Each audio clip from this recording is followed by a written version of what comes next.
मराठा आरक्षणाच्या मागणीसाठी मुंबईच्या दिशेने निघालेले मनोज जरांगे हे लोणावळा येथे पोहोचले आहेत। त्यानंतर जरांगे हे मुंबई पुणे द्रुतगती मार्गावरून प्रवास करत मुंबई गाठणार आहेत।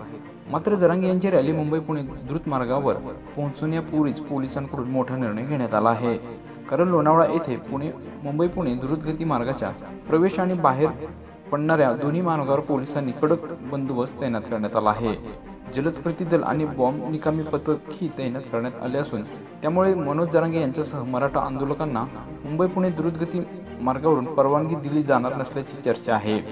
मात्र मनोज जरांगे यांच्या मुंबईकडील जाणाऱ्या मराठा आरक्षण रॅलीनुसार मराठा आरक्षण समर्थकांनी मुंबई पुणे द्रुतगती मार्गाने मुंबईकडे जायचे आहे, परंतु पोलिसांनी त्यांना जुन्या पुणे मुंबई महामार्गावरून जाण्याची परवानगी दिली आहे।